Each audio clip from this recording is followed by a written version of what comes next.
What we were talking about was Oulton Park and passing places and stuff being the track we used to. In those days, you know, when we were at Oulton Park, I'd phone up and I'd say, oh, hi, Charlie here. Any chance of getting on this track this afternoon or whatever? Yeah, you can come over, you know. So you go over and you pay your 10 quid or whatever it was. There was no ambulances, no first aid, no marshals, no nothing. Oh, they might say, look, Joe and Fred are out on the tractor somewhere on the track. So just be careful, you know, so you come out of Esso over the hilltop and they might be I always just remember one being this particular time on the side and they're digging away doing something. They'd see me go past, I'd wave to them, they'd wave to me. I mean, can you imagine that these days? Anyway, I did get to know one day I fell off actually at Knickerbrook on a practice day and I went down pretty hard and there was no protection on the sleepers either and I slammed into the sleeper, broke my foot. And there I am sort of limping, I hurt my wrist as well, and I'm limping up and down, waiting for someone to come, you know, I'm just on my own. And eventually I saw this car appear over the top, coming over the top down towards the Knickerbrook. And it was Ron Williams, Maxton. We did a lot of testing with Ron because I used his stuff a lot. And it was him, and he had a brand new BMW 2002 or something it was like a 3 Series equivalent of, and it was British Racing Green. It had beige cloth interior. I hadn't had it that long, and he loved his cars, Ron. He started his career with Chevron racing cars. That's how he started into his stuff. But anyway, and he took me to hospital in Chester, and I'm doing my best to keep the blood, and I got a spat of blood on the blinking seat. I was so embarrassed about that. But anyway, these various passing places. I was saying about the race with Jeff Sale. Yes. And you remember last year, or was it earlier on this year? Earlier on this year, the first BSB round at Oulton Park, and Jason O'Halloran got taken out twice, once by Peter Hickman and once by Tommy Bridewell, wasn't it? Back end of 22, last round of the season. Yeah. And poor old through into Druids. Into Druids, yeah. And I've got my own opinion about that. I didn't think Peter or Tommy, for that matter, and certainly Peter didn't deserve to be penalised like he was. I don't think.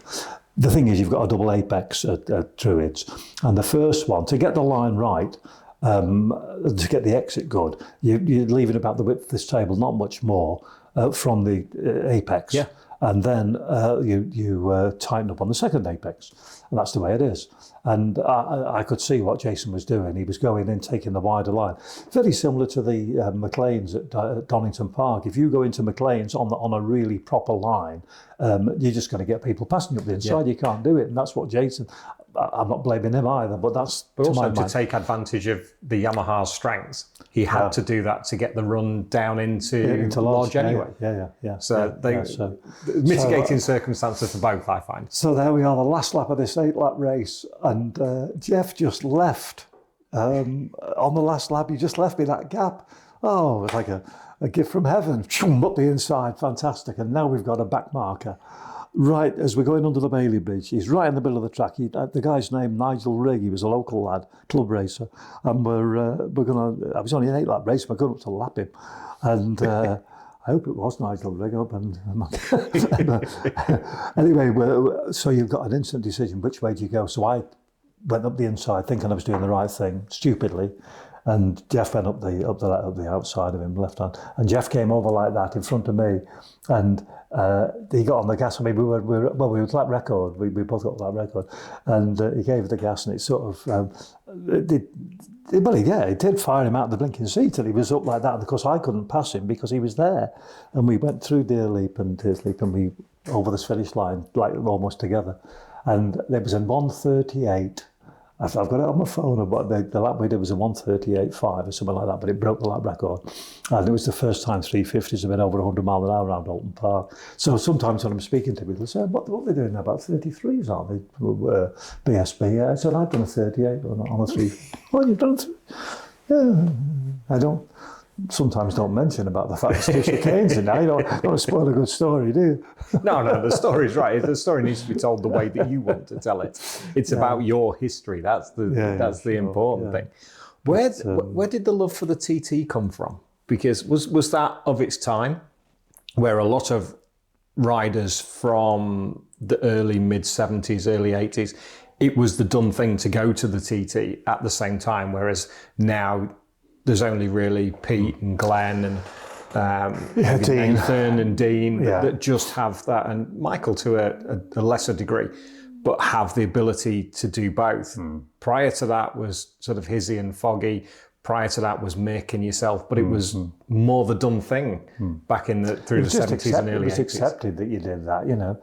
First of all, being in the northwest of England here, it was almost a guaranteed thing that if you were racing bikes, you were going to go and race in the Isle of Man. That was for sure. And you know, I mean, I suppose I digressed and bunny hop from one thing to another, but going back to that very first year of my Manx Grand Prix, I got in with this guy called Alan Steele. He's still around. He's 85. He had his 85th birthday last week. Wonderful. He went on from racing solos to racing sidecars and finished fourth in the TT one year. So he's a very capable guy. But this was 1970. I'd been racing. Turn the clock back even further. I'd raced his G50 because he had a G50 for the 69 season. Never really got on with it, but I went down there one night and him and his brother said, "Look, we've entered you for a race." I said, "What?" He said, because I was only going down cleaning, putting the numbers on. I didn't know anything really. I was just dead keen. He knew how keen I was. He said, "Yeah, we've entered you for a race at Snetterton on the G50. And we went off down to Snetterton, and a little HA Viva van took the wheels out of the bike, slid the bike in. I got in the back, John and Alan in the front, drove down there, kicked in the van, and that was my first race. Anyway, he got rid of the G50 at the end of the year and bought this TD1C Yamaha, which was an ex-Jack Findlay bike.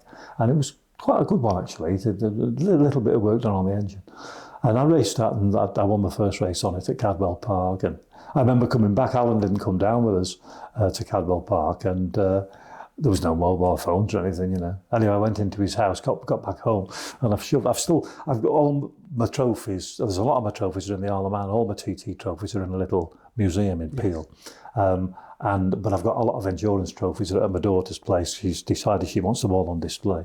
And amongst them is that first plaque that I won, 1970, at the middle of Mudsocket Club at Cadwell Park. Anyway, I got this shoved up my jumper, and Alan was sitting there with his back to me watching the telly, and I'm all excited, you know, and I was expecting him to say, "How do you go on?" He said, he never even looked away from the telly. He said, "Where is it then?" I said, "Where's what?" He said, "Well, you've won them, yeah." And he did. I said, "Yeah, there it is. How did you know that?" He said, "I knew you would." Yeah. Not to sort of dampen your firework, but you know. So now we get to the end of the year. Alan's been racing the bike a little bit. He's the TD1C, but Dugdale's, my employers, were sponsored on Alan on he reckons it was a TD1C, but I think it was a TD2, and it was an TD2 engine and a bull taco frame. A bike that was built by Ron Pladis, I think. And I was racing the TD. Well, I got an entry for the Manx because he was going to get an entry anyway, because this was his fourth or fifth Manx Grand Prix, and I got an entry. And the problem was that it was finance. You know, how are we going to get the blinking money to get over there? And there was a pub up the road from Alan's place called the White Horse, and if we weren't racing at the weekend, we'd go in there on a Friday night. And we went in this particular night looking all glum, and, you know, and one of the guys with the wonderful name of Jack Secret, he was one of the locals who followed Alan quite a bit. And he said, "Oh, what's up, lads? You look very happy." He said, "No," he said, we've got Charlie's got to start. We're going to start in the Manx Grand Prix, but we just don't know how we're going to finance it. And then a whip round in the pub, and it was enough. I don't know if we did the one whip round or maybe a couple, I can't remember, but then a whip round, and it was enough to get me to the Manx. That's incredible. So I did the practice and stuff, and I'm going all right, and Alan's having a lot of problems with the frame breaking. But anyway, they managed to sort that out. The night before the race, Alan said, "Right," he said, "tomorrow," he said, "we're going to win 5 trophies. "Oh yeah, we do that." He said, "Well, I'm going to win the race. And obviously the winner's trophy. I'm going to get the fastest lap, that's the Freddie Frith trophy. And I'll get a silver replica, of course." "What about the other 2, someone said. He said, "Well, Charlie will win the Newcomers Award and he'll get a silver replica." And the Newcomers Award was the Braddon Bridge trophy, and sure enough, we came out of Villa Maria that night with all of it, you know. It was fantastic. What a fairy tale that was, you know. That's amazing. It is what dreams are made of, isn't it? When you first start racing, that's what, if you're going to go, you go to the TTA for the spectacle of it, but you go to win. If there are some that can, and there are some that maybe won't have the opportunity. But when you do, and you have the machinery and the backing to do it, to come away with that, and as best newcomer. Well, I think as well, I always consider I was so lucky because those bikes, well, a lot of the Yamahas weren't that reliable at the TT. And especially with the guys up front, maybe the guys who were running midfield and stuff, they weren't giving them as much stick as we were. Maybe not so much. But they weren't the most reliable things. Points ignition on the TD1C, that bike never missed a beat in the race. I had a small problem in practice, which we sorted. It never missed a beat. That bike could have easily broken down. And I only said this to someone the weekend. We've just been away doing this London to Brighton race. I was talking to someone about it, and I said, that could have easily happened, and that could have been straight away the beginning of the end of my career. But that took me to another level. Alan Dugdale came to me straight after the race. He said, right, you've got a bike for next year. True to his word, he gave me a TD2B, a new one, which Jack Finley had raced in the TT earlier in the year, right, for Dugdale. Sure. He'd been their chosen rider. And I actually lapped quicker in the Manx, certainly in the TT the following year, than Jack had done. And I think that record, Alex George had it at 92 and something. I did 97. So, it was great. And then for the following year, more help off Dugdale's, more stuff. And so it was there's a lot of luck, especially with the reliability of the bikes, or unreliability of the bikes, comparatively speaking. And the arduous, the TC, we know how difficult and how mean that can be. So I was very, very fortunate. I'm a big fan of the harder you work, the luckier you get. Well, that's very true, very true. And the right moves. Yeah. Right, I wanted to go racing, so how do I get racing? Right, there was a guy in the village called George Sant. His sister was married to Alan Steele's brother. It's a bit convoluted, this. His sister was married to Alan Steele's brother. And I knew of Alan Steele. He was the local hero as far as... most of the population never heard of him, but we were involved in motorbikes and we knew of this guy, Alan Steele, who actually raced motorbikes, And me and my mates, there was about 5 or 6 of us, we all wanted to race motorbikes. I really wanted to race motorbikes. How can I get to do it? So I said, George, I knew George, he used to ride a BSA Bantam around the village, and I saw him a few times. And I was always on to him, how's Alan doing? Can you get me in anywhere and all this? Then one day he came knocking on my back door and he said, look, he said, there's a guy called Aubrey Lee from Helsby, which isn't far from here. And he said he races a Yamaha and he keeps his bike down at Alan Steele's, he said, because he doesn't want his mum and dad to know that he's racing a bike. And he said, and he's going to Castle Combe next week or whatever it was. He said, and he wants someone to go with him. So, wow, that was it. That was the start. And then that got me down to Alan's. The next move was, another guy joined us called Jeff Parker, and Jeff wanted to race sidecars. Never raced them before. I mean, I used to have a sidecar outfit on the road, and I was pretty handy with a sidecar outfit. I think I would have made quite a good sidecar racer, but still. Jeff bought this sidecar off a guy called Colin Rides in Widnes, and himself a motorcycle dealer and also a sidecar racer. It had a Triumph engine. And the deal was I'd be passenger, which I didn't really want to do, but it was going to get me the other side of the fence. That's all I wanted to do at that stage. So I did 3-4 races with him. We crashed twice out of the 4. He didn't have a clue what he was doing, really, to be honest. But it was later on in the year when Alan said, right, here's the G50s race. So it was all stepping stones. So, and then when I left, I mentioned before, Hawker Siddeley, that was another move because Dugdale's were involved in racing. So that was so it didn't all just happen. When I look back, which I've done more recently, I think, you were pretty shrewd really with what you did. You have to be. Yeah. Things aren't handed to you on a plate. You have to sort of engineer certain situations to give you the opportunity. But as you say, there was the goal for the famous, wasn't it? The more I practice, the luckier I get. That's right. But I was lucky, for instance, in that first endurance race at Spa, because I only got it because John put my name forward, because John knew I was pretty handy on a bike. John, incidentally, was our best man. Anne and I, he was best man at our wedding, and we were good mates. And Tom, John, myself were real good mates. And John died at the Ulster Grand Prix in '78, and Tom the year after at the Northwest 200, which is a bloody tragedy. You know, my best two mates really. But again, that's racing, isn't it? That's the way. And I always, when it happened, people said, "Well, did you not want to quit then?" You know, after I said, you know, I always made a reason for why they crashed and I wouldn't. You know, Tom, there was always talk. I didn't do the Northwest that year. For the only time I'd studied my first Northwest in '74. And right through until 83, yeah, I think it was 83. I never missed the Northwest. But at the start of 70, where are we now? At the start of that particular season, I've just lost it for a sec there. All I had was, that's right, it was start of 79, because 100 pulled out of endurance racing. And I didn't have any bikes or anything, you know. I persuaded Kangol to purchase or finance me with a 250 Yamaha, and then there was a Honda 125 series, which we must talk about that in a bit because that was great fun. And so I would mean just taking a 250 to the Northwest, and then I got this. I'd done a deal with Bellray at the beginning of the year.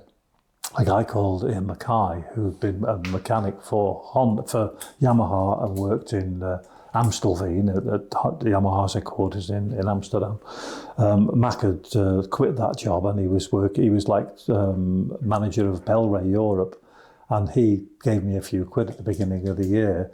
I don't know. I don't think I signed a contract with him, but it was about 5 or 6 grand. Doesn't sound a lot of money, but it was quite a lot in those days. It was good to finance me, so I was very happy for that. And so we went when I went to the TT that year in '79. Ron Williams had built the first. When we left Honda at the end of '78, they gave us Stanwoods and myself an RCB engine. So look, this is the parting gift.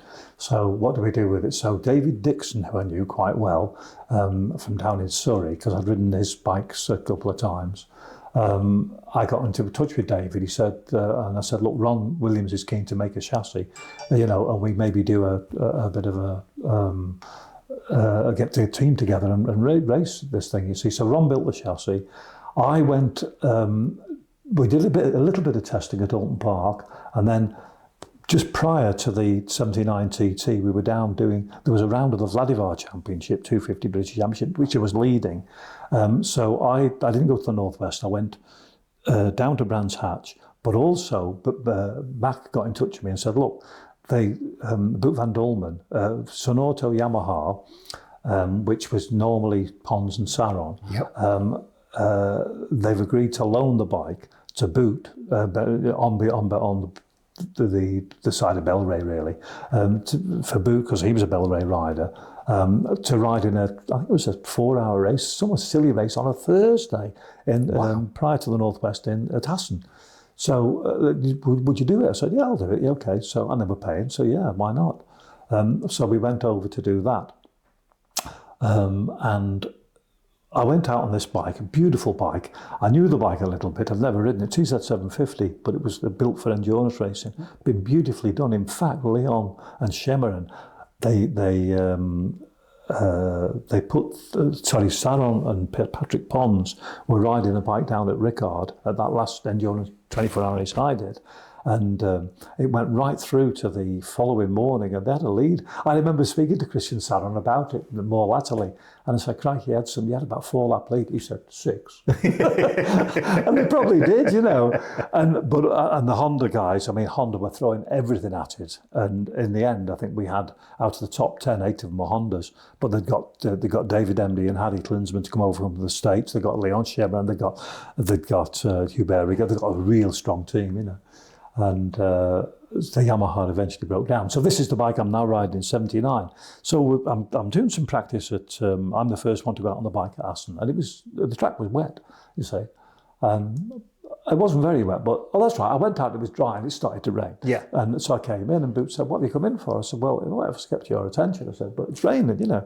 He said, "Look," he said, "the track until it gets the standing water, he said, you'll find it's great." So he said, "Just go and try it again." So I did, and he was right. Came in, he went out on it, did a few laps, rain came a little bit heavier, didn't appear.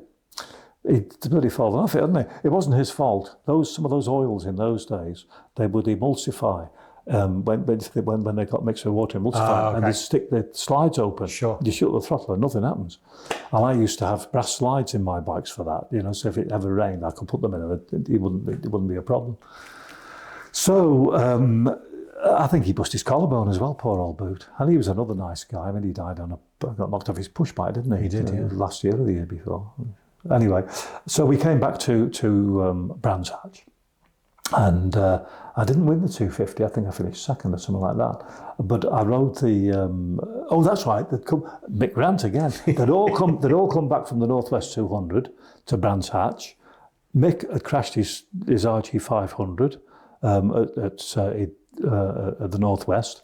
I wasn't there obviously, but going into the York Corner, I think it was, at the hairpin, and one of the wheel adjusters broke, and the wheel locked. Something broke anyway, and he'd broken his pelvis. So when they all came over to Brands Hatch, Gerald Davidson, who obviously would have been my boss, he said, would you ride a bike at the TT? I said, fantastic, because when we were running my Honda around Brands Hatch before they got there on the track, a test day on the Friday, I think it was, it had run a crankshaft, brand new engine, run a crankshaft. So I said, that's what I need. He said, will you ride it here for us today as well? I said, I will, Gerald, but don't expect anything to. I said, because I don't want to jeopardise my TT. Of course. So I went out in the race, and I think Crosby, I seem to remember Steve Baker, Crosby, someone else, could have been Roger Marshall, I don't know. But then it was four of us going round. I thought, on the Indy circuit, I thought, I can handle this pace. This isn't too bad, is it? And bugger me, I'm going around clearways on this particular lap. And I've got the TT in my mind and all that. And I'm going around, and the next thing, sliding down the road. And I'd sort of got the crankcase on the ground, it left the back wheel, Yeah. So I felt all right, Philip, didn't I, for doing that.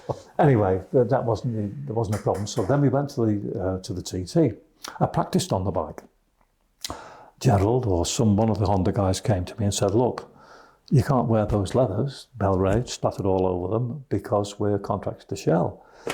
So for me, it was a no-brainer. My mate, Ian Mackay, because we were mates, had helped me out at the beginning of the year. I'd really piss on him, wouldn't it, if I went? And on hindsight, I'm still, should I have done it or should I not? But I practiced on the bike, and they said, right, you can't ride it. So they gave it to Alex, didn't they? Yeah. Alex George. I phoned David Dixon up, and this was mid-practice week. I said, David, because it was a fault on the crankshaft with this engine. I said, you've got the crankshaft, haven't you? I said, have you fitted it yet? He said, no. He said, you don't need it till you get back for the post-TT, do you? I explained the problem. I told him what had happened. You know what? I bumped into one of the mechanics at Goodwood last year, and I said, Colin, I'm going to tell you the story as I remember it. And so I went through it. They worked on the bike. They drove it from Surrey. They got the bike there for Thursday night. I practiced Friday morning, Friday. I did 4 laps practice on it. And this is a bike that's never been used before. Stan Woods had one, and another guy called Frank Rutter had one eventually. But they'd never been used. Stan wasn't even running his then. And and they arrived with the bike. So I did 4 laps practice, went out the next day, and finished second to Alex. Ronnie Haslam was third on the other Honda. Mike was fourth, I think, but wasn't he? Something like that. So that was probably one of the best rides I've ever had at the TT. And the most incredible thing, that the bike shouldn't have been able to do it. No, but it was just, and it was great that year. I finished second in that. I won the 250 after sighting lap record, and on the Friday I finished third in the big race behind Alex, who won, and Mike, who was second on the 500, me on the 350. So it was a really good TT. But conversely, I went to the TT in '82. I kept on saying to Mitsui, can you not get me something a bit better than a 350? I'm knocking my head against a brick wall there. I want something. And so they came on to me and they said, look, they ran 3 or 4 people on 500s, and I can't remember the designation of them. They were factory bikes, Yamaha. Yeah. Van Dulman had 2, Sheen had 2, Saron had 2, Michel Frucci had 2, that's 8, isn't it? Yeah. And there was maybe someone else. Did Parish have one? No, I'll come to that. That was pre-Parish. That was, yeah. Yeah. So they said, right, okay, what's the deal? We'll come over and pick it up. So I went over there, got the bike. And whilst I was there, they said, look, there's some quick filling equipment here that Kenny had been using in the Formula 750 races. You better take that. That was in the period when you could use your own fillers. once the old yellow ones, the old cast iron, well, not cast iron, but steel ones were at the end of the days. And Alex George, he was living on the Isle of Man then, he got the contract to make the new fillers, which they made about a bit. If you look at the beer barrels, that's right. Yeah. Gravity fed. Yeah. So, but in that interim period between them scrapping the yellow ones and the new ones, we could use our own fillers. And so we took that with us, and we had the tank modified when we got it back and back home, and so that was all ready.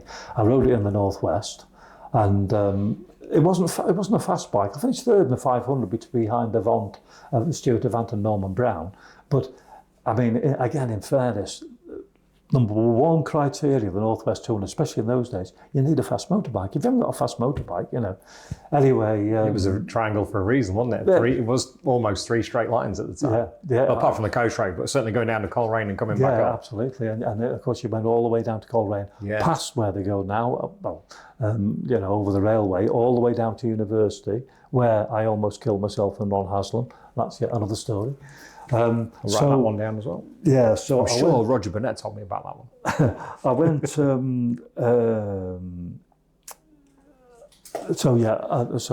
that was 79, that's 82. So eventually they gave me they said, right, you can have this bike. So I went over, picked it up. It was Boots' old bike, or one of the two, and I fetched it back home. And I had to deal with a guy called Gerald Brown, who was an old sponsor of mine, and he was bankrolling the job a bit as well, which was great. And his engineer, a guy called Doug Davis, he was doing the engine. So I rode to the Northwest, finished third in the one race. Second race, it just the bike just stopped, almost within sight of the flag. Anyway, we found out it was there was a pinion that drove the ignition from the and there was a pinion, a bolt on this pinion, and the head had broken off it. That's strange. Anyway, got in touch with Amsterdam. They sent me some more bolts, put another one in, practiced on the bike at the TT, it broke another one. And this thing had an amazing torque, and I don't remember what it was, but it didn't need that torque, so we decided it was safe to actually put the a lesser, it had a tab washer on, it wasn't going to come undone. So that's what we did, and after that it gave no trouble. The first race I was doing was the senior. So now we're 1982 on this bike, and I'm number 2, starting number 2. We get up into the engine completely apart over the weekend, checked everything, built it up again. We get into the Parc Fermé, and they're there with the bike, and of course no starters in those days. You're pushing up like bloody idiots. How people didn't get hurt then, get out of the way, all that stupid. Anyway, we tried to start. I'm pushing the bike, won't start. Backfiring. What the hell's wrong with that? And Doug was an older man then. The guy had been doing it. He was stood against the fence there, looking quite worried. And I thought, I can't plug leads. It must be that sort of. No. And then I suddenly thought, I ran over to Doug and said, Doug, have you timed it for running forwards or backwards? Or clock or anti-clock?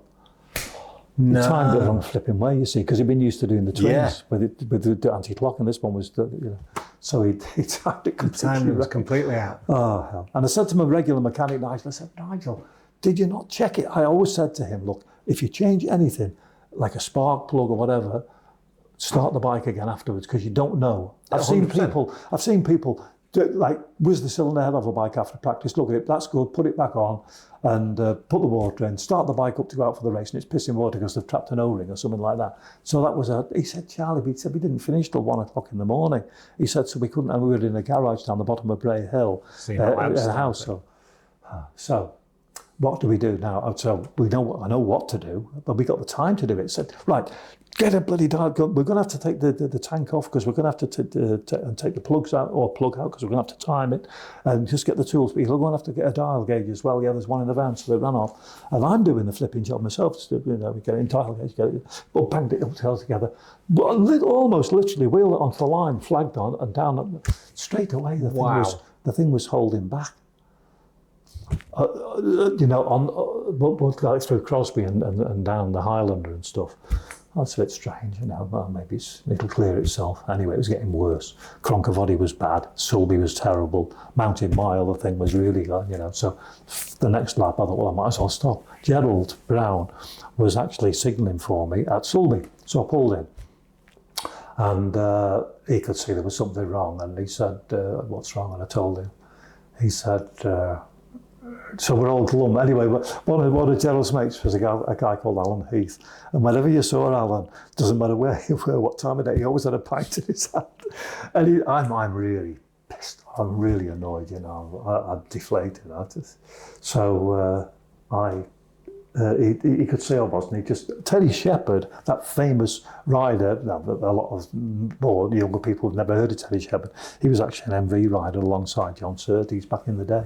He was there as well. And Steve Murray, Bill Smith, there were a lot of the people I knew there, Anyway, Alan, he had about that much out of his pint, so he had them in hand drinking. And Terry looked at it and he said, Charlie, he said, that fuel pipe's kinked. I looked at it and sure enough, it was a little bit. And in the panic, it was. I remember you had to be careful how you put the tank on and put the fuel pipes on. And in that panic, when we put the fuel tank, it kinked the pipe. Flipped it. By which time I just about finished the pipe, so I thought, well, I might as well finish. I'll give it a try. So off I went. Oh, that seems all right. Mountain Mile. Oh, yeah, seems okay. Then down through Crosby, that was absolutely flying. Lap record then, after that. And on a pint of Ocals. On a pint of Ocals as well, just to grease the pipes a bit. Anyway, I finished about 12th, but that was a definite win. So then, this is 1982. So now we get to Wednesday. I've got a 250. What was it? 250 HJ or something like that. I don't know. That Mitsui, a new one. And they were all right. They were quite, not a bad bike, and most of us were riding that sort of stuff. I knew the road taxis were going well by then. So at the end of the first lap, I came through the start and finish, and I've got a 14-second lead over Graham McGregor. And I'd won the 250 race then 5 times, and I knew that the 250s are pretty reliable. So yeah, this is going to be a win. 6-lap race, but I didn't, it should be all right. But then going over Aggo's Leap, but the thing seized. To this day, don't know why. So that was another one. On the Friday, I left the pit. And I'd got a 1 3/4 lead in the senior race, right? And I've just got 2 laps to go. And I remember going down through Crosby and stuff, and the bike's going really well. And I thought, well, you might have broke down on Monday, and you broke down Wednesday, but you could win this. And I really wanted to win that senior, and I was going to miss it. And when I landed over Balaf on the 5th lap, changed into 2nd, 3rd, and it just took about 2 or 3 goes to put it into gear, which is most unusual. I didn't see too much of it. Then as I went into Balacry, bang! But the gearbox main shaft broke in 2. And that was it, finished, That was so 3 races, and I got the fastest lap in everyone, including lap record in the senior. Didn't finish the race. Incredible. 79, going back to that one, when we mentioned it before, I'd won the 250, second in the Formula 1. I was riding my 350 and it had a Krober rev counter. And the 2 boxes for the Krober ignition were on the back side of this aluminium plate that Ron Williams had made. And I don't know what lap it was, but probably halfway into the race, 6-lap race. And I remember when we fitted this ignition on these boxes, it said, don't mount these boxes any closer than 10 millimeters to any component, because if they start touching, it'll fail. Yeah. This thing, imagine this was the plate, nowhere near this big. The blinking bracket just sheared completely, and the whole thing dropped in the rev counter, and these ultra delicate boxes are bouncing around in the fair. And I thought, because they can't go anywhere because of the fairing tube. No, it's but still rattling around. And I thought, well, it's just a case of where I'm going to stop, not when. Never missed a beat. Never missed a beat. So I had a win, a second, and a third. Like that. Yeah. So that's just how fickle the place was, the Alaman. Yeah. When you were riding all the years that you did at the TT, when I asked this of all the racers that I speak to that race the Alaman, the place fascinates me. It scares me and fascinates me in equal measure, because I have so much respect for the riders that do it and the riders that have gone before us. Mm-hmm. Of all your time there, which was your favourite section of the course?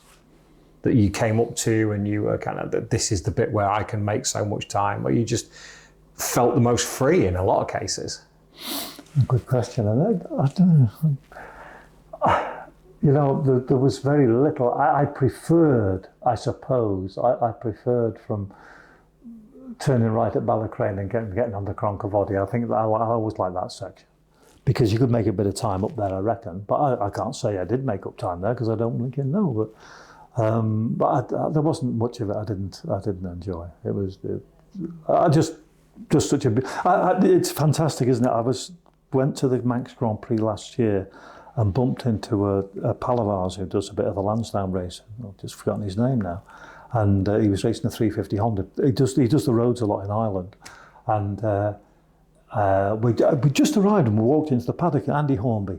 And there's Andy, you see. And I said, all right, Andy, how you doing? Oh, he said, Charlie, he said, he could hardly get his words out. I can't believe that we're allowed to go and do this, and that warms my heart. I think it's fantastic, I've got such an affinity with the TT. There's been times when I think it is absolutely mad. I was doing the commentary one day, Thursday afternoon in Glen Helen, and we got wind of Mark Farmer crash, just a black dub. And our marshal came into the commentary box and just said, look, just tell you that Mark's died, And I remember driving back in the reverse direction back to Douglas, and I was driving my car and I thought, we weren't bosom buddies, but I knew Mark quite well and he's a nice guy, we were friends. And I thought to myself, this is blinking mad. Really, it kills people. It's stupid. And I had a long time, I got stuck in a bit of traffic, so I was just on my own. I had a long time to reflect. I was thinking, so down. Then I thought to myself, hang on a minute. If they'd come to Charlie Williams when he was 22, 23 or whatever age and say, Charlie, we're going to stop you doing this. Get out the flipping way, will you? So, and that's how I equate it. And this year, Gary Vines was killed at Glenvine. And I knew Gary again, I didn't know him very well, but I knew him, safe rider and all that, And we got off to that start. That was the first practice, wasn't it? It was, yeah. And there is a part of me that thinks, it's bloody manic. But then you get someone like Andy Hornby coming up and saying, no, that's, which it is, it's fun. It's the ultimate, two descriptions. One of my own is the ultimate fairground ride, but you're in charge, right? And as far as people talk about banning the TT, an American journalist some years ago, not that long ago, the last bastion of freedom of choice is how he described the TT. Perfect. And I think that's a beautiful way to describe it. It absolutely is. Yeah. I had the huge privilege of working with James Hillier and OMG Racing when what would that be, 22. And I'd been over in 18, and unfortunately, that was my first experience. We came over on the Wednesday of practice week, and unfortunately, it was the night we lost Dan Neen. So every loss is a huge loss, but that one hit home a little more for the Manxies. Mm-hmm. And that was my first experience of it. And I've watched videos over the years. I've watched sort of V4 Victory and Hizzy and Foggy, and always been a massive fan of the TT. And so my first experience of actually being there was really negative. But the overwhelming feeling that I got was, and it's still true to this day, and this is always my counter argument to people, oh, it's dangerous.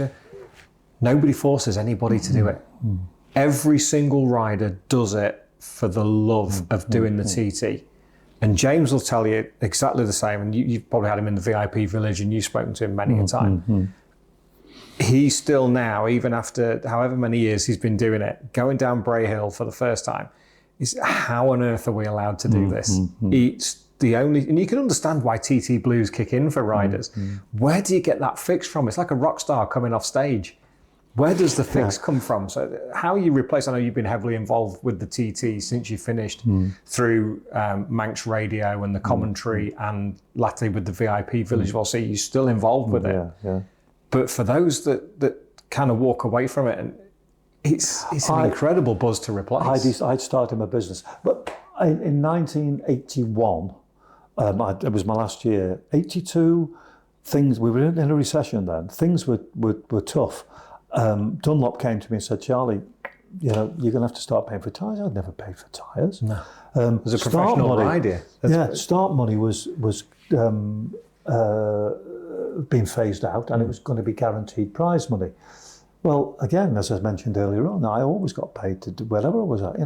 I'd started my business in Chester, everything but bikes, just a small shop selling gear, and it was doing all right. And I thought, you know what, I was getting a bit. I wasn't racing on the continent at all, and I was getting a bit fed up of going to Mallory Park, coming home next weekend. Brandsat's coming home, go to Donington Park. I was getting the bit on the track was still all right, and I was still riding pretty well, but I was getting a bit fed up of it. So that's what made me quit, really. And it was on your terms. Yeah, it was. Yeah, and I didn't get back into it. Here's a little funny one for you, Steve Parrish. We mentioned him. We're good mates, Steve and I. And that bike, incidentally, he did. You said he had that bike, and he did. That was it. And the deal was that at the end of the year, he would. Once I finished with it, should I say, after the TT, he would have it. Okay. And he had his production bike, and he had this factory bike, and he nicknamed the factory bike the Slug. He said because it's so flipping slow. And there's a picture in my book of me going over Balacry on the Slug, and I said, "Yeah, here's the flying over on the Slug." I said, and then in brackets, it must have been a fast slug that day because I got the lap record. So anyway, we were at Mallory Park doing the Battle of the Passmasters. These were races on Triumph triples back in the mid 90s. And Dave Aldana and Gary Nixon over from the States, Haslam, even Croxford Road, and them all sorts of people. It was great fun. We really had a laugh. Anyway, we were there this particular time, and it was wet. The track was wet, but there was a dry line. And in the first race, Steve and I were just going round together and having a bit of and we know each other so well. But you can have a bit of a laugh with people when you're riding. You don't do stupid things. But anyway. I got him all weighed up, last lap into the S's. I just, you've got this, he's on this dry line here. So I just came up here and just the dry line was this wide. So I could get alongside him, past him and beat him, you see. So in the second race, exactly the same thing again, we're going down. So I moved out to pass him like that. And he just moved over a little bit. And I could just hear him saying, now try braking, you bastard. And he did. He said that. I came in. I said, I know what you're with him. Yeah. But I did make a comeback. I got involved in the Goodwood stuff, probably about 2010, 11. The revival. The revival, yeah. Because they, after Barry died, they so it is 20 years ago, isn't it? The format was changed for 2 riders per bike, Le Mans start, etc. So they needed riders, they needed bikes. And I got a call off someone with a rider Vincent with a guy called Peter Crew, which I did, and then I rode with Mick Hemmings on his G50. Then the Vincent I rode a few times, but unfortunately, belongs to a lovely guy called Robert Lusk, an American who's got a big collection of bikes down south. And he spent so much money trying to get that bike sorted, and it never did get sorted. Well, it did eventually, but by which time I'd moved and was riding with Stan Woods on his Norton, and Stan and I had some good results. The old endurance team reformed again, it was great. And then my mate, Mike Farrell, races these Rudges and has been doing for years. And he'd been saying to me, you'd have to race with me, Well, Stan had been riding with him on the Rudge, you see, because this was on because it alternates, it goes up to 55 one year and 65 the following year. So this was the particular year when it was the 55 bikes, 2016. And in the 2014, we were having a bit of dinner after the race in one of the awnings and stuff. And Mike had already said to me, come and ride with me, because Stan was getting a bit slower then. And I said, yeah, I will do, sure. I said, but I don't want to tread on anyone's toes, I don't. Anyway, so Stan, actually, we had a drink, we'd had a good weekend, and he stood up, Stan, he said, look, he said, I'm decided I'm quitting, I'm not going to ride anymore. Wow, okay. So Mike looked at me and You know. So then we went to Goodwood for 2016. I rode the bike at Donington Park, and it is a bit of a rocket ship, but it's 1933. Yeah. You know, and when we rode it there, it was 83 years old, I think it was, when we rode it at Goodwood. But I rode it at Donington and got on with it really well. Went out for practice at Goodwood. Mike said, "You out first." He knows the bike inside out. So I did it. And it was flat as a fart, absolutely flat as a fart. So I came in after a couple of laps, and he's looking, you know, and he said, he went and had a lap on it, and I said, what have you done to it? You know, he held his head in his hands. He said, "I don't know," because you only get one practice qualifying there. Sure. And then he realised he'd had some components made by a good friend of ours, Ian Bain, who's over in Widnes, and there were two rockers, and he put them in the wrong way around. And in his defence, it was marked with a letter I, and Mike, should I say, he's a very good engineer and stuff. And he just saw the eye, and there was an eye stamped on the crankcase. So he thought that was the inlet side, but no, the eye. Anyway, so he didn't have any qualify. We qualified 24th out of 28, pissing down with rain. And I'm going to start the race, you say.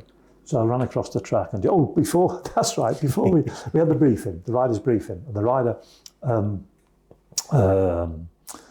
The clerk of the course said, "Right, be careful out there. There's a lot of standing water, and we're going to give you 2 sighting laps behind the car just to get used to the conditions. It's very slippy." And then we're just about to get up and go out, and he said, one more thing." He said, "When you're running across the track," he said, "be so careful. It's so slippy. And if you slip over, you might get run over by one of your fellow riders. What going to happen to me, even if I did fall over, because there's no bugger behind me." But so Freddie Spencer was sat at the very front. So he turned round to us all. He said, "So this guy is telling us we're going to go and race on a track you can't even stand up on." Anyway, I got made a really good start, and I'm slowly coming through and passing people. And no one of the two commentators, Paddy Nutley or the other guy, hadn't noticed it. Then all of a sudden, Paddy Nutley said, "Oh, that's number 25. That's Charlie Williams. That's 80. That me shouldn't be there, you know." And anyway, the first chapter of my book is entitled "Move Over McGuinness," because I caught Michael passed me first of all, Michael Dunlop, then I caught and passed him back. And then I went after John and Scott Smart. They were quite a way in front, you know. And slowly but surely I pegged them back. And incredible. I put my thumb up to Michael when I went past. You can just see. I've got it on footage, you know, the film. It's really good. I just put my thumb up like that. Anyway, eventually I caught John and passed him. And then I passed Scott, and then I handed over to Mike. And we won on that old road. Fabulous. I mean, one of the reasons was it was the bike for the day, really, because no rear suspension, girder forks, little narrow tyres. I could feel everything. Yeah. I could see the other riders were like, but I was a pretty good wet rider, I must say. So that was wonderful. And I said to John after, "Oh, that's right, I phoned John. I asked John, would he write the foreword for my book?" He said, "Yeah, I'll do that." And of course, then you phone him and he doesn't reply. You send him emails. He doesn't, bloody hopeless, you know. So Steve did it in the end. I shouldn't have said that because Steve didn't realise that he was second choice. He was second choice. Sorry, Steve. Anyway, he wrote it. But it's a really good foreword. He did a great job. So he wrote it, and it says, that's right. So then I got in touch with John and I said, "Look, I've done my book." I didn't mention the foreword again. He never mentioned it to me. I never mentioned it to him. I said, "But just to let you know, that the first chapter is Move Over McGuinness." He said, "Well, that's fair." He said, "You passed me." He said, "I didn't know who the hell it was." I said, "You wouldn't do, would you? We've never been on a bloody racetrack together." That's right. It was great, fantastic. But Michael, the following day, he said, we're having a chat, me and a mate of mine, and Michael walked past over there, and he just looked over at me. He said, "I fucking hate you." And I thought, that's the biggest compliment. It's exactly. That's the compliment from Michael. Anyway, then I started riding this Norton then. When I did the first Lansdowne with Stan on his Norton, he said, "Do you want to come and ride the first Goodwood?" He said, "Do you want to come and ride the round of the Lansdowne?" He said, "It's really good fun." I said, "I'd love to, Stan, but it might have escaped your attention. I haven't got a bike." So just then, a guy called Patrick Walker went by. "Patrick," Stan said, "you lend Charlie a bike." It was the following weekend, there was a round at Silverstone. So he said, yeah, okay. So I rode the bike there, and then Patrick, and he said, do you want to ride it again? Because, it's nice for you to ride. I said, yeah, okay. I said, but I'm going to pick and choose. I said, I don't want to be going everywhere. No, exactly. So I did Oulton Park, where, I did all right there. Oulton Park, Donington, and Brands long circuit. I did those three. And then I did a Pembrey, I think. And Patrick kept on saying to me, what's the chances of you going for the classic TT? It's funny, Patrick. And then he'd mention it, then he'd walk away and then look over his shoulder and say, what, my expression? And initially I said, no. And then eventually I capitulated. I said, go on then, we'll do it. But Paul was looking after me in the Isle of Man as well, so I did it. And you mentioned James Hill. I was going around on the bike in was it in practice or in the race? I can't remember. I think it was in practice. And I get glimpses of this guy on a bike in front of me, and it was James. And I caught him past him, and he was on a Honda. And I remember I passed him down Cronkavody, and then we went down through the 11th and then into the 13th. And as we're going up into the 13th, I thought he might be still on my right-hand side. I didn't know. So I gave him a real wide berth just in case he was going to want to pass me. I didn't want to get under his feet, Anyway, I did so much so that I thought, shit, I'm a bit... Anyway, I said to him afterwards, I said, oh, he said, no, you'd pulled away from me by then. I think he was having a problem with the bike, in fairness. But then one time when I had him on the stage, interviewing him in the VIP at the Classic, I said to him, so that little bit of a lesson I gave you obviously paid dividends, didn't it? But then I was, of course, the only part of the track that was completely different. Well, two parts really. Quarry Bends. I never raced on the. I go back that far that far back that Quarry Bends was like really. It was a lot slower than it used to be. But I'd done parades on that bit, so I knew that bit. But Brandish, that was completely new, and I knew it had done it. But it was the first time it's down into third gear, then fourth gear and stuff. I did 6 laps practice, 3 lots of 2. There was one lot, one session was wet, and so I didn't do that one. And the first lap of the race, down into Hilbury, and I know the track pretty well. And the next thing, I'm right across, and my left arm, I didn't actually touch it, but I'm right against the bank. I just couldn't believe it. I thought, you silly bugger, this is going to hurt. I really did. I never had any moments at the TT, other than those I mentioned before. Yeah. And I just sort of eased it away like that and carried on up to Cronknamona. A bloke put on Facebook the next day, he said, I watched the classic race, the senior classic race from Hilbury. He said last night, he said, you should have seen Charlie Williams. He said he used every inch of the road. He said there was shit and leaves flying up on the thing. And he said he just carried on as though nothing had happened. He said if that had been me, I'd have had to stop for 20 fags, he said. So I just put a little message on in reply. I said, you should have been sitting where I was sitting. They're going to say, was it from your part? I couldn't understand why, but it took me being a bit dim. Someone said, it's the bump. I said, no, I know all about the bump on the inside. I know about that. I said, But then I was, session by session, I was going faster through Brandish. And obviously I come out of Brandish quick, and I was taking it pretty much flat at Hilbury. Oh, I tell you, stupid fool. But I got away with it, unfortunately. And you see them now that it almost is, it's the line now, isn't it? Through as close to the wall-ish. Yeah. So you can open up the right-hander to go through. It's phenomenal. One thing that Mick was saying, and this resonated because I'd never considered it, is the effort that you guys put in is no less than the guys are putting in now. It's just the machinery was so different. You're still riding within yourself to 100%, which only ever makes sense at the TT. But the same with Dean and Pete and Davey and the boys now. It's exactly the same. It is, yeah. They're not putting any more or less effort in, and neither did you. No, that's a very good way to describe it, really, because obviously everything's changed. The bikes have changed, the circuit's changed, but basically we're all putting the same. And I often think, if I was a pre-war rider against, and I very much admire those pre-war riders, Stanley Woods, Haddle Daniel, people of that ilk. if we'd have been racing, in our prime, pre-war, we'd have been amongst the leaders. Of course we would. And just the same as those guys. I think that Stanley Woods, and you can't quote me on this really, but I think that Stanley Woods has got the best record for results. He won more races when you consider the amount of races he actually competed in than anyone. He was earning big money then, In 1930 something, 1,500 quid he'd come away with for one race. That's a couple of houses. Yeah, exactly. Yeah, easily a couple of houses. Yeah. You mentioned Honda 125. All right, yeah. So the 125 Championship started in 1977. I keep making me notes so I can remind you. And the very first round was here at Oulton Park. There was a motorcycle dealer, sadly died now, in Northwich, just up the road, called Arthur Body. Lovely. I didn't really know Arthur. I knew a view of him. I knew his shop and all that. But I didn't really know Arthur.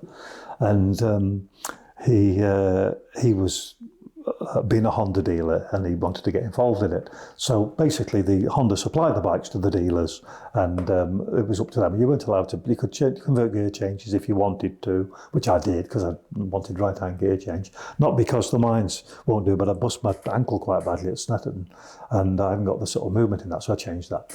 Anyway. Arthur, these little MT125s, motocross engine, 5-speed gearbox, air-cooled. And Arthur called me up and he said, the bike's arrived. He said, if you want to come and pick it up, he said, then you can take it and do the mods to it you want to do. And so I went to pick it up, and the fairing seat and tank were all off on the floor. And he said, I'll see to that, I'll get them sign written, So he said, the guy I use, Arthur, if someone was good with Arthur, he used to go, he's like that. He said, the guy I use, he said, he's been doing it for 20 years. He said, okay, I'll leave that with you then, Arthur. So he called me a few days later. He said, right, it's ready for you to pick up. So I went over, and so it's just been lettered, basically.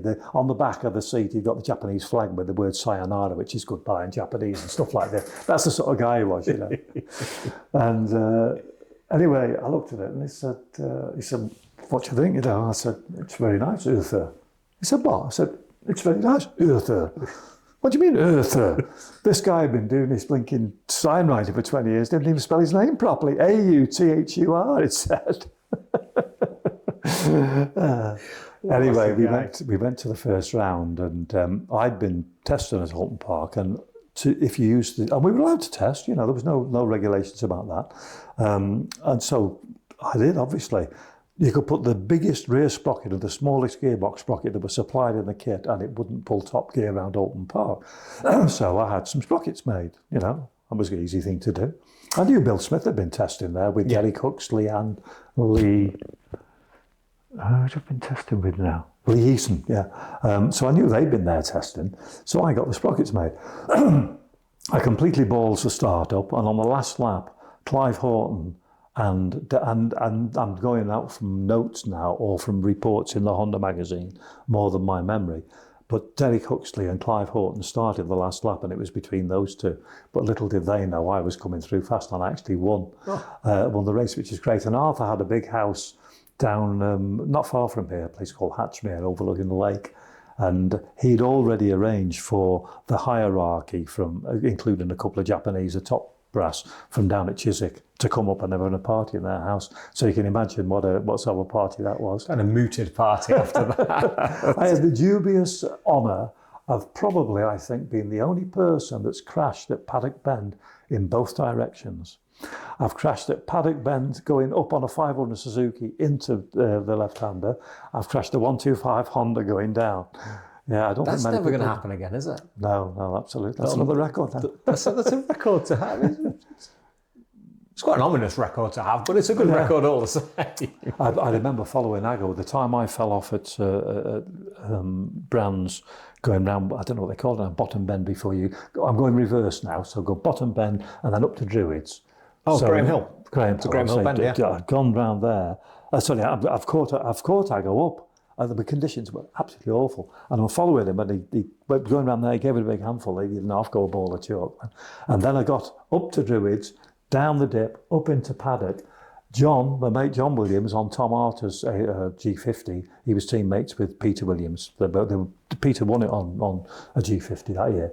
And John I was coming up to lap John, actually. It was a 50-lap race, 50 laps down there. You thought someone had nailed your blinking foot to the floor. And I was going up there, and John had crashed. And he was okay. I just slid off. But there was a bit of broken screen on the track, and a marshal, thinking he's doing the right thing, and probably was, he ran across the track and tried to, this is what they told me, I only saw the after effects, and he sort of ran over and scoot this bit of screen up, and he slipped on his backside. When I came there round, there he is picking himself up. What? And I don't know if it was a touch of the brakes or a touch, and I went down as well. And then and I wouldn't have beat Peter that day, but I was lying second there. And then the following year, there was Peter. There's a picture in my book, actually, of we're going round Druids the wrong way. Peter's leading. I'm lying second. Dave Crox is behind. Oh, no, Philip Coulon's behind me, but we've lapped Philip Coulon at least twice. Sure. And then Crox's behind him. The only difference with me and all the others is they're still on the bloody bikes and I'm not. I'm sliding down. You know what? We'd done 40 laps. We'd started the race, and you can imagine you get caught with there was a dry line, and if you weren't on that dry line, and in places it was this wide, it was treacherous. And I'd not got a very good start, but I was pegging back people back and passing. I got myself right up to the bunch of the lead. I got Barry up, and then I was just catching the back markers wrong, and then I dropped back again. Then I came up again. I got the fastest lap of the race, and then I came up again, and then I thought Peter pulled out to pass Coulon going up the hill. So I thought, really, I don't want to get stuck behind Coulon now. I can't afford to. So I went past him, tipped it into Druids, and I just went off the white line. Yeah. I thought the Milano trophy, this beautiful trophy, I thought almost had my flipping hands on it, but it wasn't. It's all right. It just wasn't to be, unfortunately. It's perfect. It's all still fun. But anyway, the 125 series, I never won the championship. I did. I'm making the excuse now that a lot of the time I missed quite a few rounds because I was doing endurance racing abroad. Whether I would ever win it, I don't know. But in 2017, they were celebrating 40 years of the Honda Championship, and Gerald was at Oulton Park, and they put on a commemorative race. I was the only guy there. I raced. Jerry Lodge from up at Earnshaws lent me, he's big into 125s. He is, very much so, yeah. He lent me a 125. The problem was it was left-hand gear change, and we couldn't change it, we don't have no time. It's a big job on that. And so we kept on padding the seat up, and I think we moved the footrest, I can't remember, but until it was a compromise. And I remember going down, I was getting into I used to love riding 125s, I used to love slipstreaming and all that. It was great fun, really, really good fun. And anyway, I remember going into Redgate and I'd pass a few going in there, the slower guys at the back end. Ding, ding, ding, I think I've changed 3 gears and I've only changed 1, And I thought, I bet these guys, young lads, I bet they think, I'll get what's he playing at? What's going on here? But the good thing, and it attracted a lot of riders, including Ron Haslam, because it paid so well. Yes. I won there was 250 quid. It sounds nothing. But when you consider that the 250 and 350 races were paying about 100 quid or something like that, massive difference.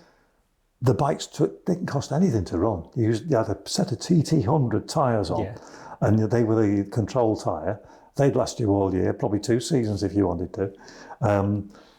The parts were so cheap, not that we ever fitted parts to them, really. We did it at Snetterton, we did the round at Snetterton, and the old Snetterton, the track, the main straight, I can't know what it's called now, doesn't matter. It runs alongside the A11. That's right. Right alongside. The Bentley Straight. The Bentley Straight is that what they call it? Oh, right. Well, it's not there, they don't use it now, do they? Is this the one on the other side?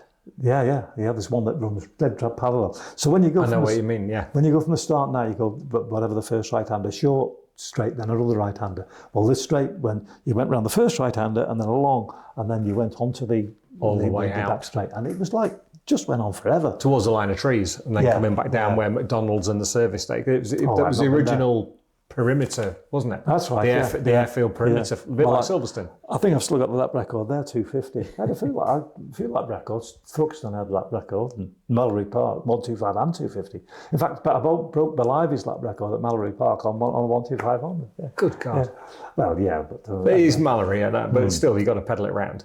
So we're going down in practice on the little MT, and then sat up at the end.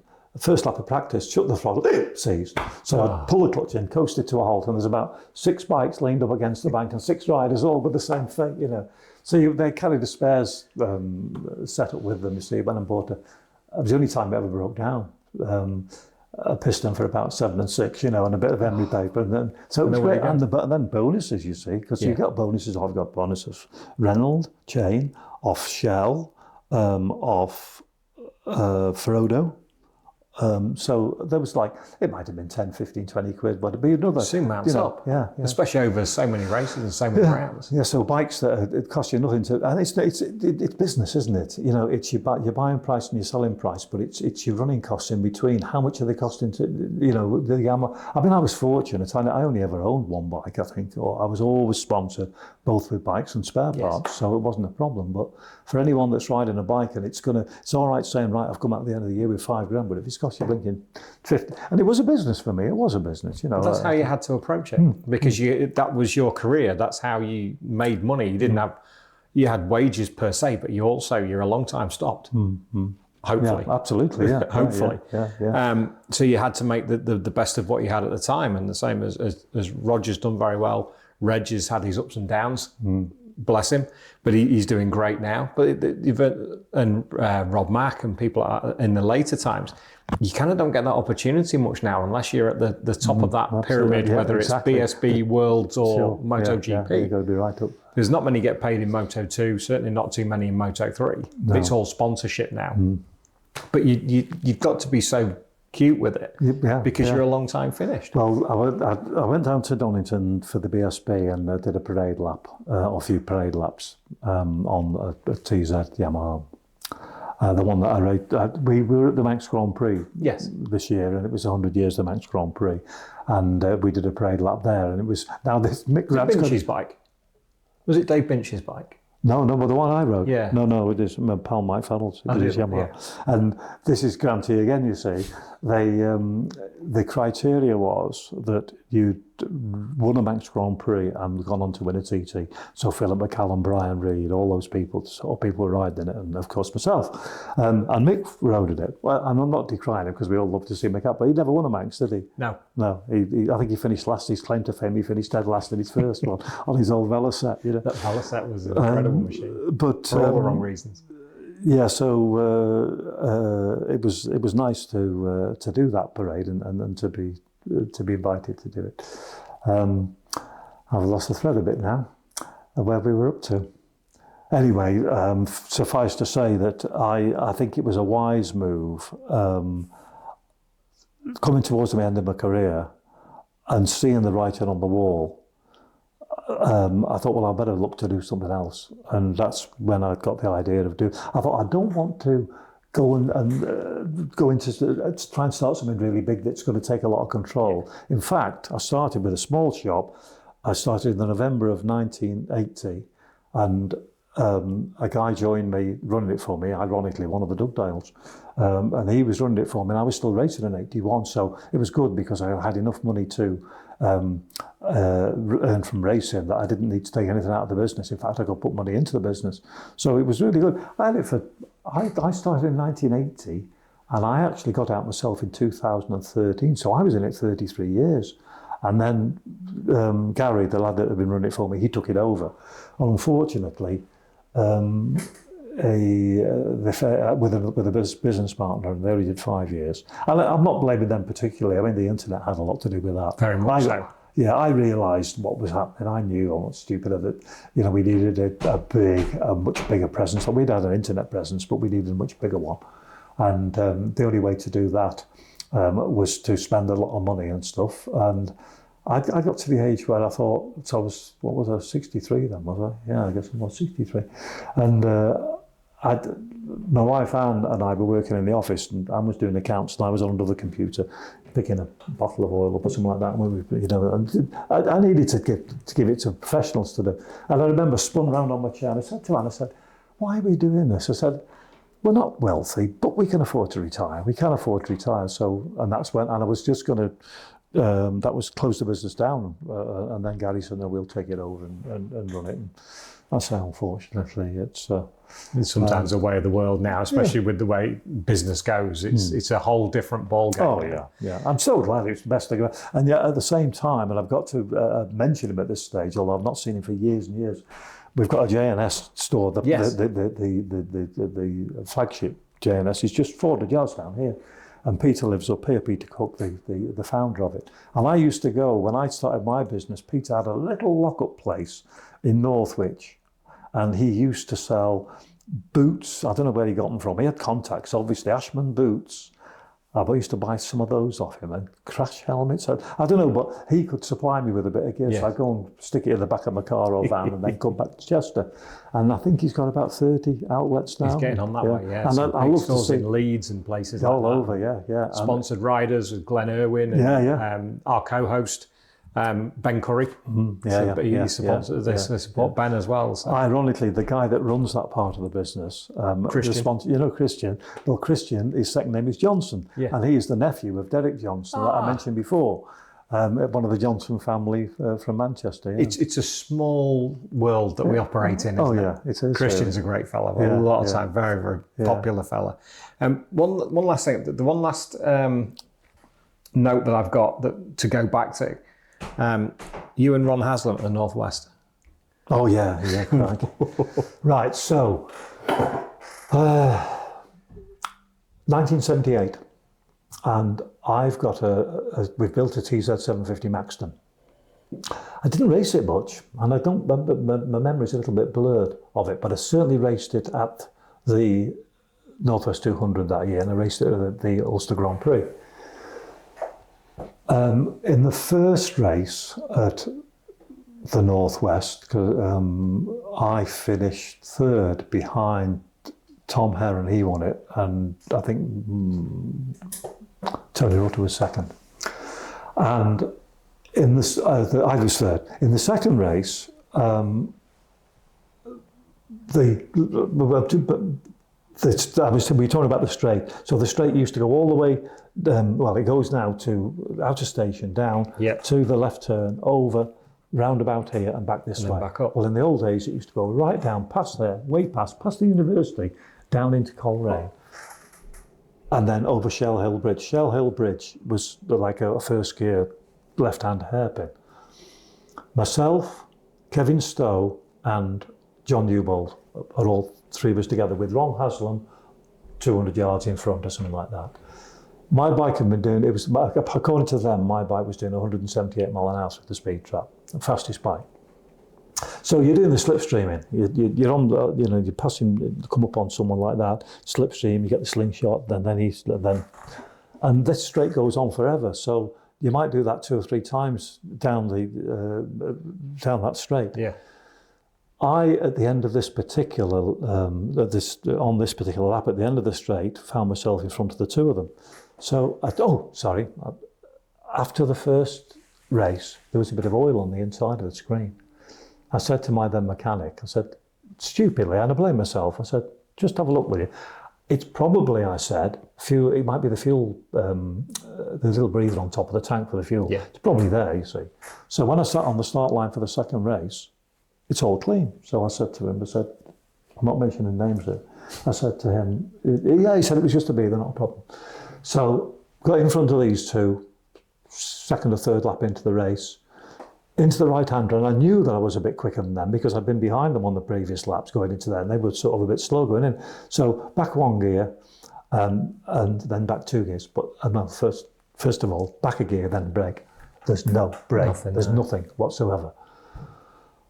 And sometimes you get on a bumpy track, and if you get the head shaking a lot, it'll force the pads back, and then they'll pump back. There was nothing at all. So I got round the right, got round the left, And there's Ron. And all I've got to stop is a gearbox and a rear brake. And they don't do much, I can tell you now, none of those sorts of speeds. I can only assume when I shut the throttle, I was doing probably, if not 178 mile an hour, like, very fast.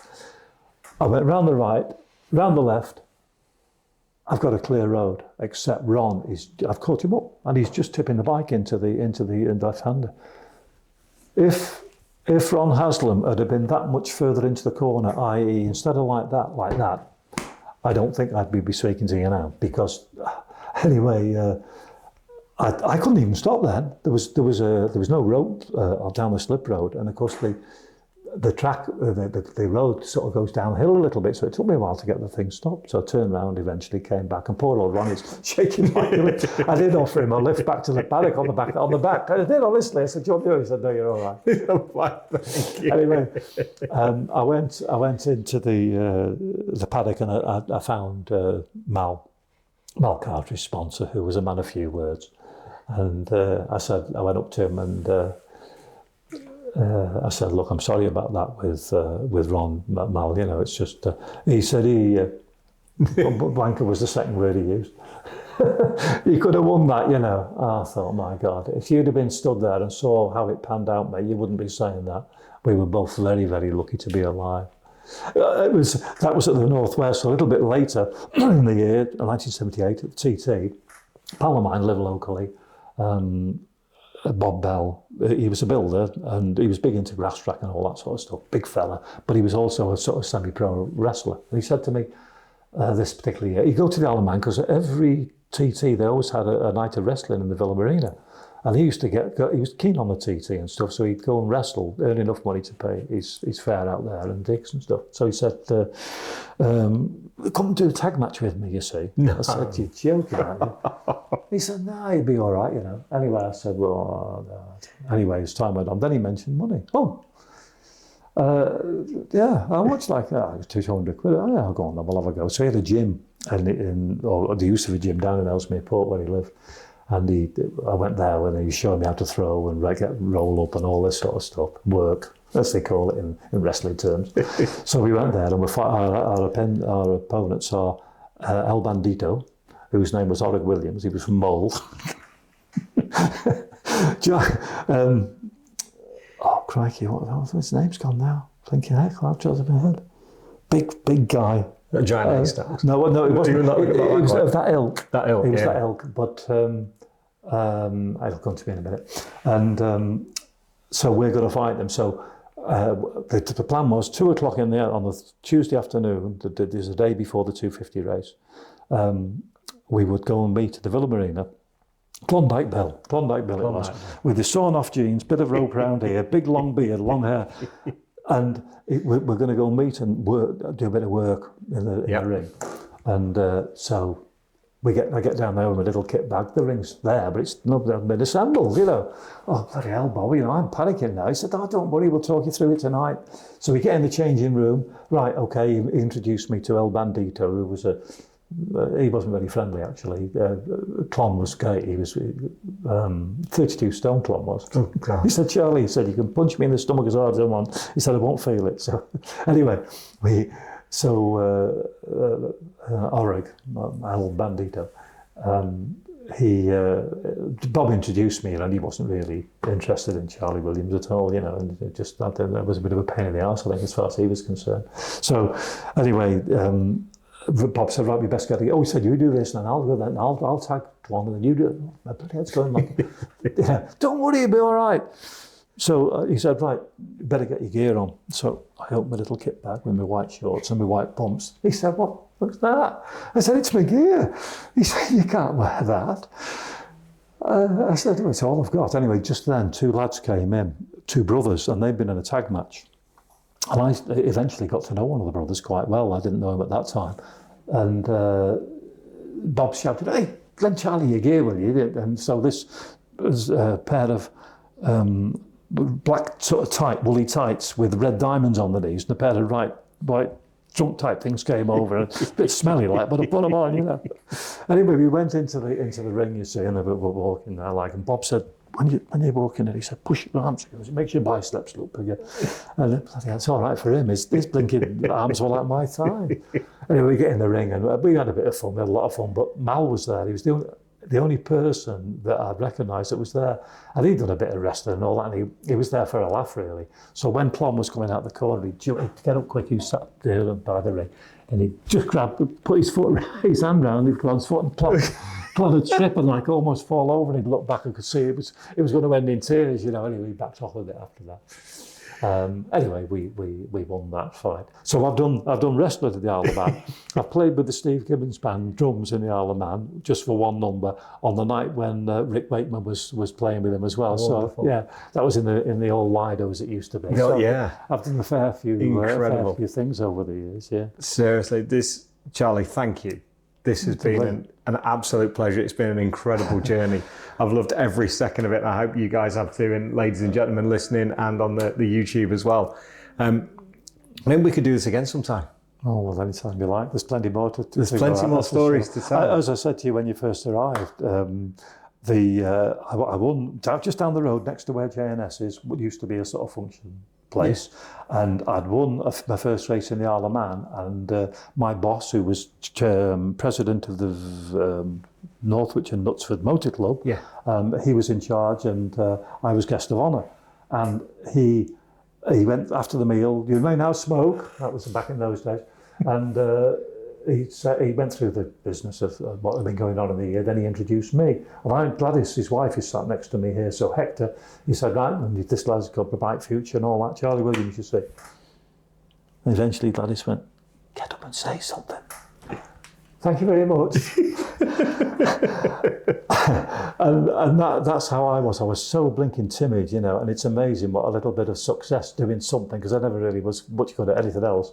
And the confidence it gives you, as my wife always says, as she said to you when you arrived, said you won't be able to shut him up. And that's the idea of podcasts. This is how we do it. But honestly, Charlie, it's been absolutely fascinating. Thank you so much. Cheers. A real pleasure. Enjoyed it. Ladies and gentlemen, it's Charlie Williams.